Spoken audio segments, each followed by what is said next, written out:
My name's Howard, and I want to share one of my favorite Christmas stories that isn't in the Bible, How the Grinch Stole Christmas by Dr. Seuss.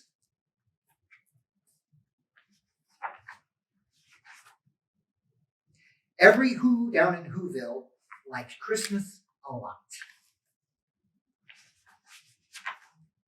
But the Grinch, who lived just north of Whoville, did not. The Grinch hated Christmas, the whole Christmas season. Now, please don't ask why. No one quite knows the reason. It could be his head wasn't screwed on just right. It could be, perhaps, that his shoes were too tight. But I think that the most likely reason of all may have been that his heart was 2 sizes too small. But whatever the reason, his heart or his shoes, he stood there on Christmas Eve, hating the Who's, staring down from his cave with a sour, grinchly frown at the warm, lighted windows below in their town. For he knew every Who down in Whoville beneath was busy now hanging a mistletoe wreath. And they're hanging their stockings, he snarled with a sneer. Tomorrow is Christmas. It's practically here. Then he growled, with his Grinch fingers nervously drumming. I must find some way to stop Christmas from coming. For tomorrow, he knew, all the Who girls and boys would wake bright and early. They'd rush for their toys. And then, oh, the noise. Oh, the noise, noise, noise, noise. That's one thing he hated. The noise, noise, noise, noise.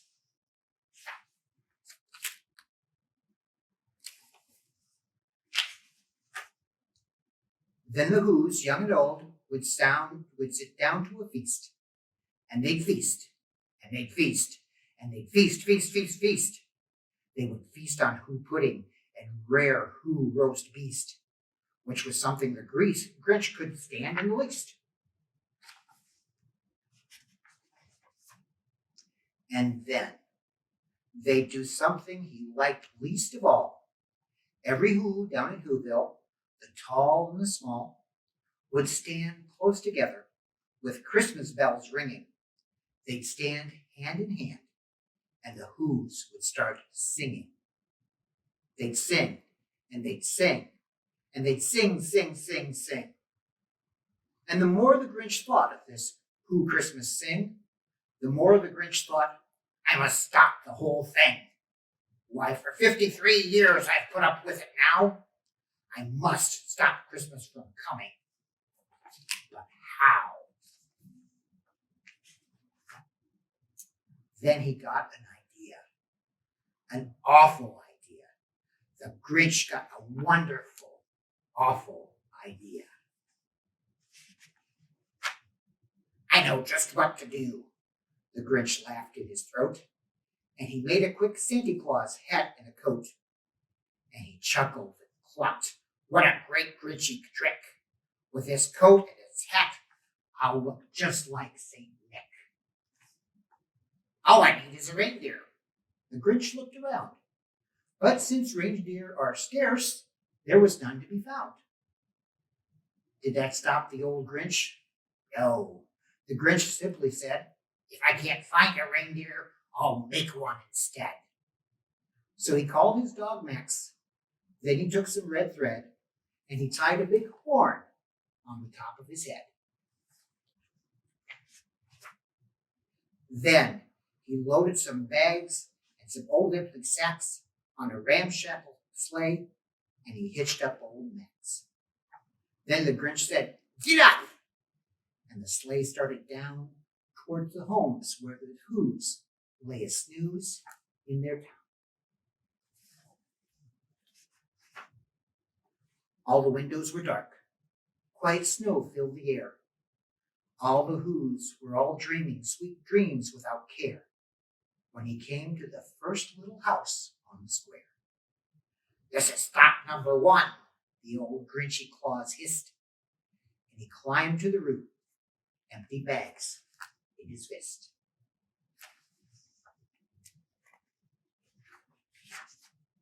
Then he slid down the chimney, a rather tight pinch, but if Santa could do it, then so could the Grinch. He got stuck only once, for a moment or two. Then he stuck his head out of the fireplace flue, where the little Who stockings all hung in a row. "These stockings," he grinned, "are the first things to go." Then he slithered and slunk with a smile most unpleasant around the whole room, and he took every present. Pop guns and bicycles, roller skates, drums, checkerboards, tricycles, popcorn, and plums. And he stuffed them in bags. Then the Grinch, very nimbly, stuffed all the bags, one by one, up the chimney. Then he slunk to the icebox. He took the Who's feast. He took the Who pudding. He took the roast beast. He cleaned out that icebox as quick as a flash. Why, that Grinch even took their last can of Who ash. Then he stuffed all the food up the chimney with glee. "And now," grinned the Grinch, "I will stuff up the tree."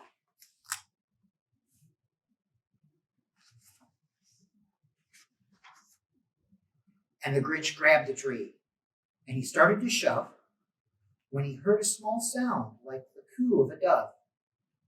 He turned around fast, and he saw a small Who, little Cindy Lou who was not more than 2.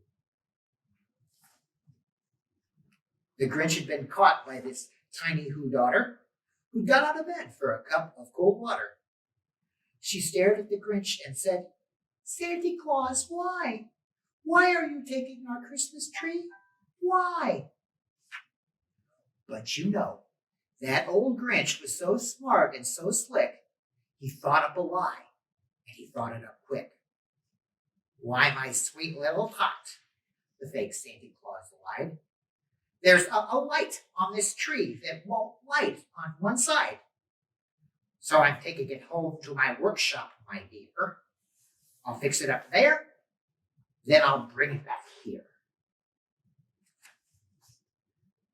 And this fib fooled the child. Then he patted her head, and he got her a drink, and he sent her to bed. And when Cindy Lou Who went to bed with her cup, he went to the chimney and stuffed the tree up. Then the last thing he took was the log for the fire. Then he went up the chimney himself, the old liar. On their walls he left nothing but hooks and some wire. And the one speck of food that he left in the house was a crumb that was even too small for a mouse. Then he did the same thing to the other Who's houses, leaving crumbs much too small for the other Who's mouses. It was 1/4 dawn. All the Who's still abed, all the Who's still a snooze, when he packed up his sled. Packed it up with their presents, their ribbons, the wrappings, the tags and the tinsel, the trimmings, the trappings.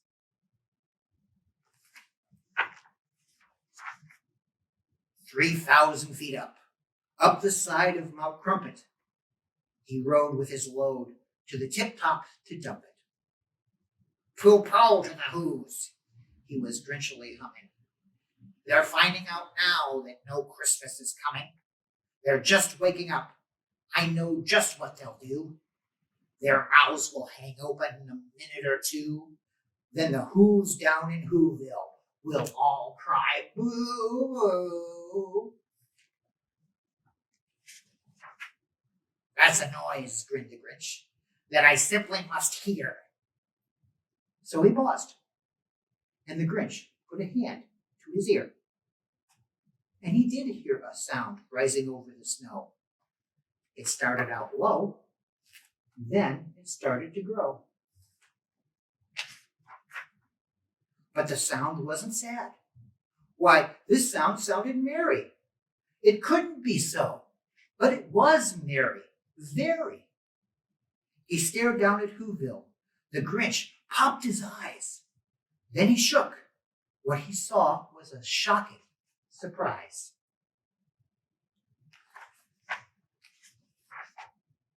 Every Who down in Whoville, the tall and the small, was singing without any presents at all. He hadn't stopped Christmas from coming. It came. Somehow or other, it came just the same.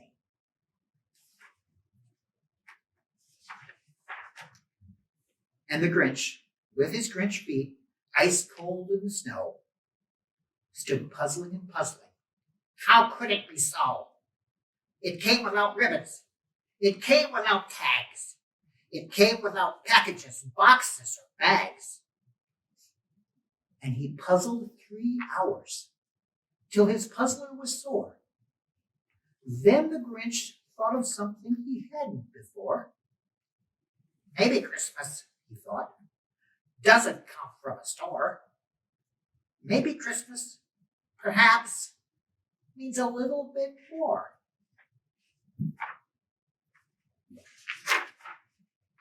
Got to show the puzzle.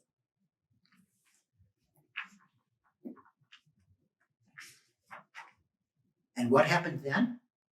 Well, in Whoville they say that the Grinch's small heart grew 3 sizes that day. And the minute his heart didn't feel quite so tight, he whizzed with his load through the bright morning light, and he brought back the toys and the food for the feast. And he himself, the Grinch, carved the roast beast. That's the story, and I hope you have a Merry Christmas. And if I can borrow from Dr. Seuss here, I am sure that Christmas doesn't come from a store, because I know that with Jesus, it means a whole lot more. God bless you.